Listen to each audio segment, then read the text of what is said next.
Dulur Sampurasun, bagaimana kabarnya? Kali ini Bang Weng akan menceritakan alur film yang berjudul A 12 Year Night tahun 2018. Oke lah dulur, tanpa panjang lebar lagi, kita langsung saja ke filmnya.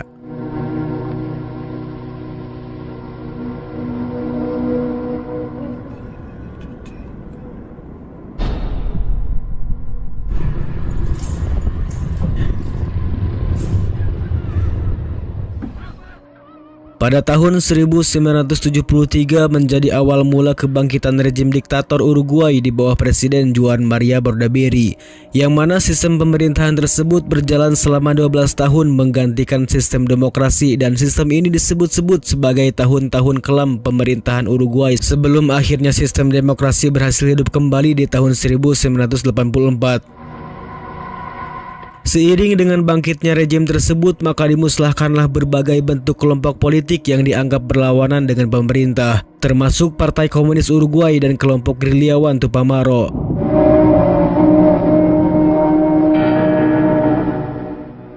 Tepatnya pada tanggal 7 September tahun 1973, di mana 9 anggota Tupamaro yang merupakan kelompok pemberontak berpaham Marxisme, yang mana kini akhirnya menjadi sasaran rezim untuk ditangkap, disiksa dan dipenjarakan, dan kisah akan berfokus kepada mereka. Sebelum mereka ditangkap, mereka yang bergabung dengan organisasi Tupamaro sering membobol bank untuk kemudian dibagikan ke rakyat miskin, sehingga jasa-jasa mereka sudah dianggap sebagai pahlawan yang membela hak-hak masyarakat kecil sekaligus menjadi musuh bebuyutan pemerintah. Dan dari sini kita disuguhkan tentang bagaimana kejamnya penjara politik yang tanpa pandang bulu, yang mana mereka di sana ada yang disekap, diikat, dan bahkan kepalanya ditutupi dengan karung goni dan disiram dengan bensin. Dan selama berjam-jam mereka terpaksa bernapas dengan aroma bensin yang terus terhirup sehingga membuat kainnya mengering sampai pagi.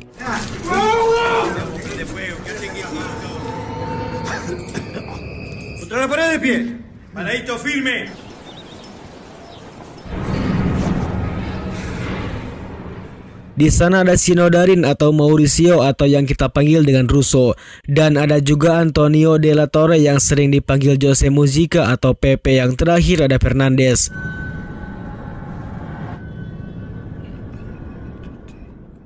Keesokan harinya mereka pun dibangunkan oleh seorang penjaga yang memberikan sebuah kertas. Di dalam kertas tersebut terdapat sebuah catatan larangan di mana mereka tidak boleh saling mengobrol apalagi curhat. Terlebih mereka juga tidak boleh bertanya dengan para sipir penjaga kecuali darurat. Di pagi hari itu juga mereka sedikit senang karena ada cahaya dari luar yang menyorot ke dalam. Karena memang sebagai manusia kita membutuhkan terik sinar matahari. Dan jika kulit kita jarang terkena sinar matahari seperti dengan berdiam diri di rumah saja, maka Anda akan mempunyai penyakit kekonengan. Namun jika Anda terus moyan di sinar matahari, jangan salahkan saya juga jika Anda mempunyai kulit hidung. Sedikit catatan juga bagi kalian Sobat Rebahaners bahwa penyebab kurangnya paparan sinar matahari dalam jangka panjang dapat membawa efek merugikan bagi tubuh kita, karena kurangnya sinar matahari yang mengandung vitamin D dapat menyebabkan banyak masalah seperti tulang yang lemah, kelainan bentuk kaki, kanker, depresi, masalah kulit, dan yang lain-lainnya. Dan kekurangan vitamin D tidak hanya mempengaruhi secara fisik tetapi juga mempengaruhi secara mental. Kebahagiaan mereka melihat sinar matahari tak berujung lama ketika para penjaga melihatnya, dan kemudian mereka menutup jendela penjaranya dengan seng sehingga membuat tempatnya gelap dan membuat mereka tidak tahu tentang siang dan malam.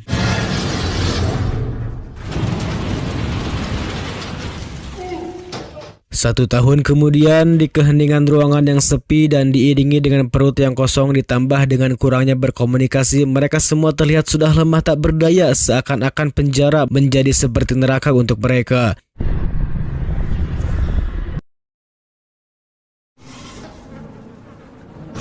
Recordemos que la humanidad siempre...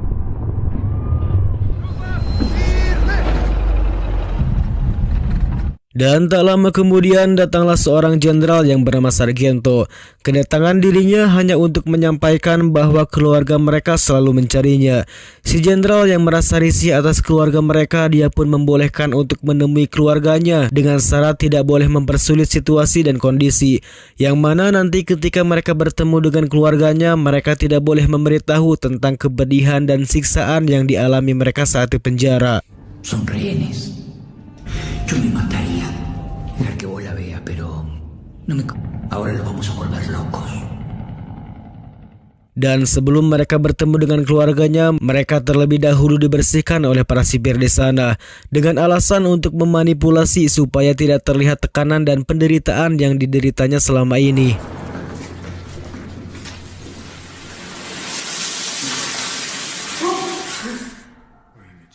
Di tengah perbincangan mereka di sana, Russo merasa sedih tatkala ayahnya sendiri tidak mengenali anaknya karena memang sudah berbulan-bulan mereka tidak saling bertemu.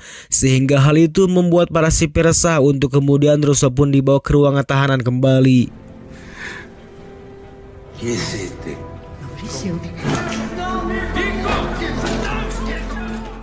Kemudian di sana mereka dibawa dari penjara satu ke penjara lain hingga sampai ke penjara bawah tanah dalam kondisi yang sangat memprihatinkan. Yang mana mereka juga sering dipukuli, disiksa dan diberi makan tak layak sehingga harus menghadapi setiap ancaman yang tak manusiawi. Sampai-sampai urusan buang air besar juga harus mereka lakukan di tempat yang tak layak.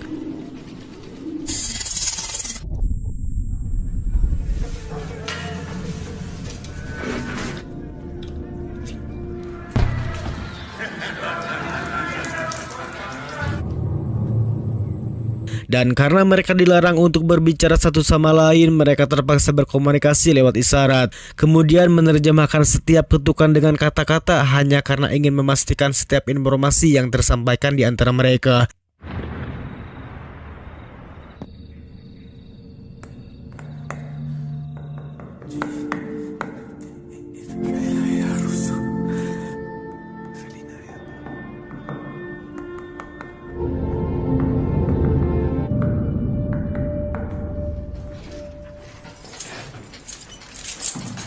Ketika petugas sudah tidak ada, dia pun mengelurkan tangannya dan mengambil sebuah kertas dengan tujuan untuk menghibur dirinya sendiri dan memberitahu kepada rekannya tentang informasi yang dia lihat di koran tersebut.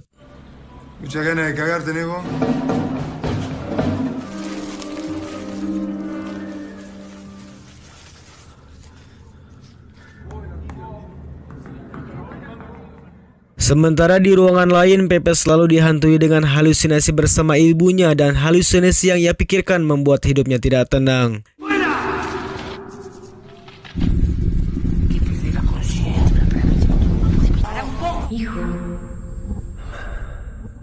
Di sisi lain, ibunya terlihat ingin menjenguk anaknya sendiri, namun sang penjara pos menyembunyikan identitasnya dan tidak memberikan informasi tentang keberadaan anaknya di penjara tersebut.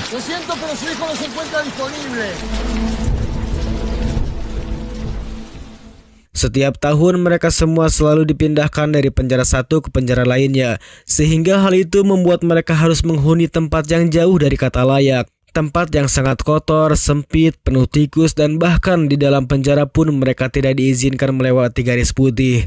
Dan mereka dipaksa berbaring di sudut dinding tembok yang lembab. Namun dengan tekad yang kuat seorang jiwa patriot, mereka harus bertahan untuk menunjukkan bahwa penjara tidak bisa mematikan jiwa patriot mereka.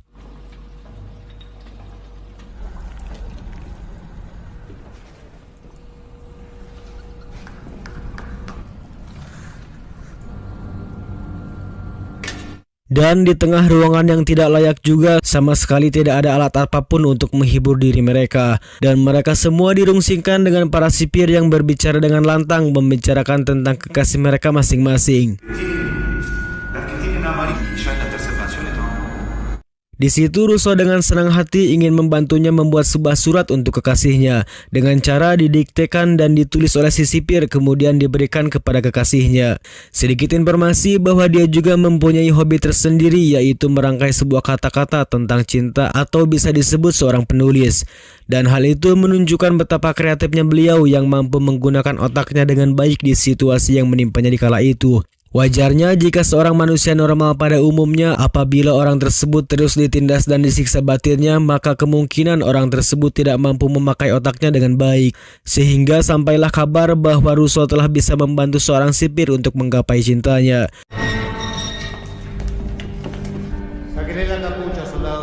Sampai-sampai seorang sersan di sana pun memintanya untuk membuatkan surat cinta kepada kekasihnya yang bernama Nelly. Linda, la conocí la semana pasada. Morocho, fírmela con su nombre para que quede mejor. ¿Me puedo quedar con el cuaderno? Dan atas jasa-jasanya yang sudah membantu sang sersan, akhirnya dia pun diberi kebahagiaan, yaitu dengan diberi makanan yang layak. Dan sang sersan sendiri terlihat mempunyai rasa empati yang tinggi, di mana ia dengan sengaja mengeraskan suara radionya agar terdengar oleh mereka hingga mereka merasa bahagia. Dan sebelum mereka dipindahkan ke penjara yang lain, sang sersan pun di sana meminta kepada Russo untuk membuatkan surat yang terakhir dengan tujuan karena ia berniat ingin menikahi kekasihnya. Ayer salimos. Ese es otro tipo. Una piedra. Ayúdame. Sí.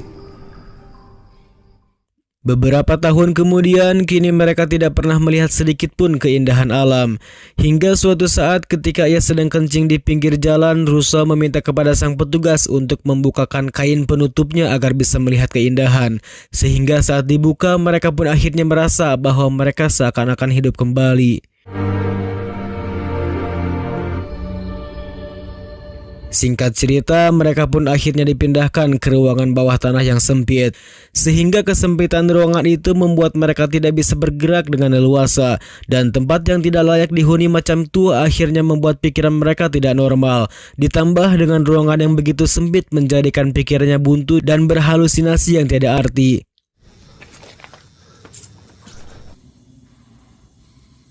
¡No voy a pensar! ¡No voy a pensar! ¡No vas a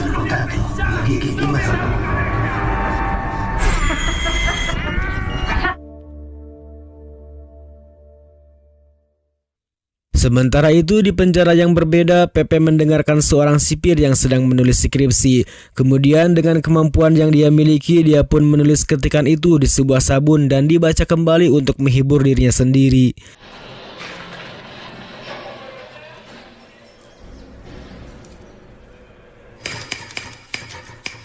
Dan tak lama kemudian datanglah para sipir yang masuk dan membersihkan tempat mereka. Di sana mereka akhirnya difasilitasi oleh para sipir seperti makanan yang layak, diberi sebuah buku dan radio dan yang lain-lainnya.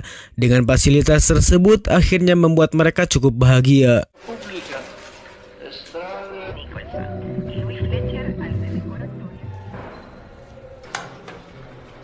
Namun faktanya semua fasilitas itu hanyalah kedok semata agar semua dunia mengira bahwa mereka diberi fasilitas yang layak di dalam penjara. Singkatnya, mereka pun dipertanyakan satu persatu oleh komik internasional Palang Merah. Namun sebelum berhadap, mereka terlebih dahulu diancam oleh seorang jenderal jika mereka mengatakan tentang apa yang sesungguhnya terjadi di dalam penjara. Di situ mereka satu persatu ditanyakan tentang namanya dan setelah itu mereka kembali dimasukkan ke dalam sel. Dan fasilitas yang mereka berikan memang merupakan sebuah kedok untuk menutupi penderitaan yang mereka alami. Kemudian fasilitas itu dibawa kembali sehingga membuat mereka merenung lagi. Di hari yang sama, Sargento pun terlihat datang ke penjara untuk menemui Pepe hanya karena sebuah sabun yang sempat dicoret-coret oleh Pepe. Hingga akhirnya dia mengira bahwa dengan tulisan tersebut Pepe mempunyai hubungan di luar penjara.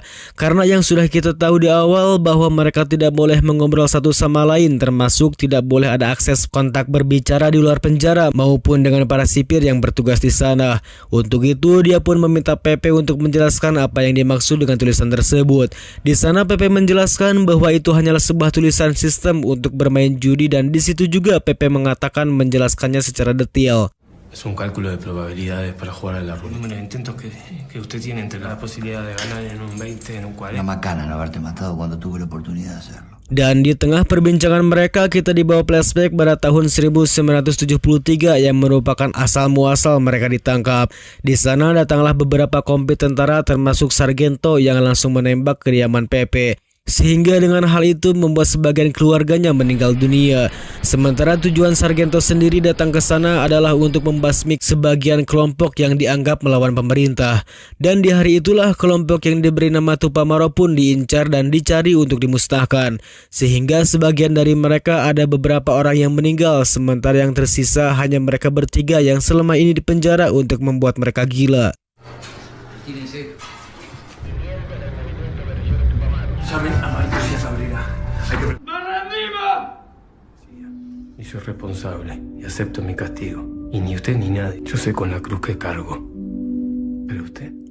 Scene berpindah kepada Pepe yang terlihat dikunjungi ibunya, yang mana sang ibu memberikan sedikit makanan untuk Pepe dan memberikannya semangat untuk tetap kuat melawan penderitaan yang dia alami saat ini. Estaba haciendo una persecuta y no está, pero vos tenés que no venir durante un... Resistí y no deje que te mate. Y va a sacar lo que llevas dentro.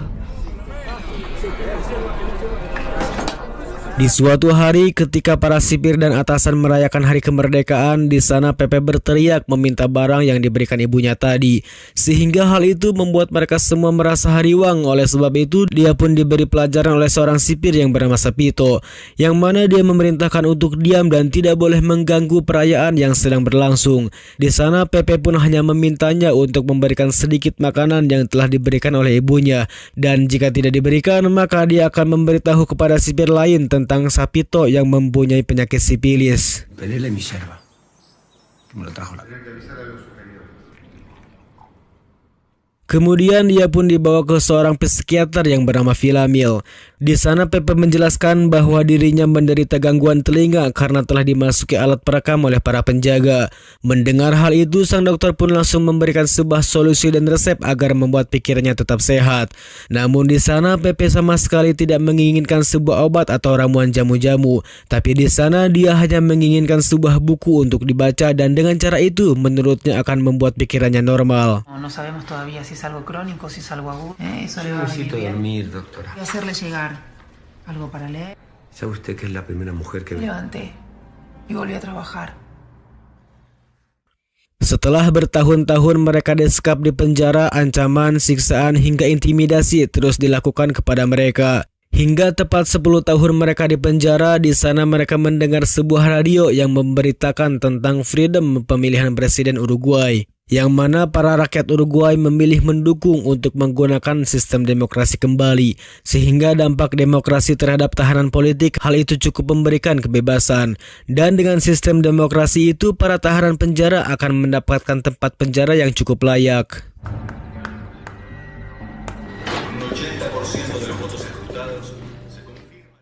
Pada tahun 1983 mereka dipindahkan ke satu penjara yang di dalam penjara itu ada sersan yang telah dibantu oleh Russo waktu dulu, dan kini dia sudah menikah dengan orang yang dia cintai.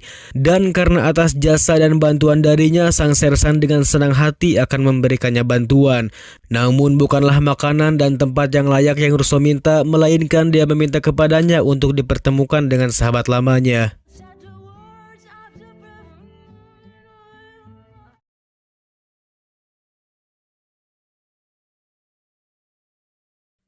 Pada tahun 1984, kini mereka kembali dipindahkan ke tempat pertama kali mereka dipenjara. Di situ dia diberikan sebuah baju tahanan oleh seorang petugas. Itu berarti kini mereka bukanlah tahanan politik lagi. Kemudian dia dibawa ke tengah lapangan yang mana para tahanan di sana pun masih mengenalinya. Di sana juga dia memperagakan seolah-olah dia sedang membawa bola dan menendangnya hingga masuk ke gawang. Dan dengan sambutan dari rekannya serta diiringi dengan suara keras membuat suasana menjadi ramai. Sehingga hal itu membuat mereka sangat bahagia seakan-akan dia merdeka dan telah bebas dari penderitaan yang selama ini dialami.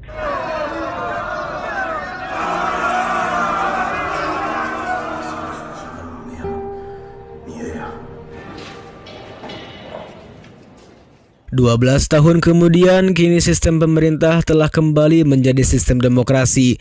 Di sana akhirnya mereka dibebaskan dari penderitaan yang mereka alami selama bertahun-tahun. Te deseo lo mejor. Creo que vos me irías rajando.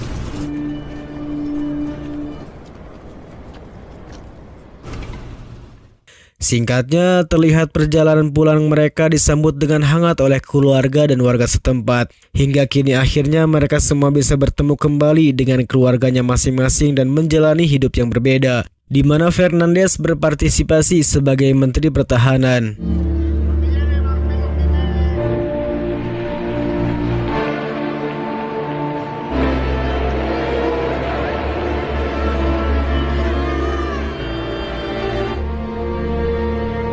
Sementara Russo kini telah sukses menjadi seorang penyair atau penulis novel dan diangkat sebagai Direktur Kebudayaan.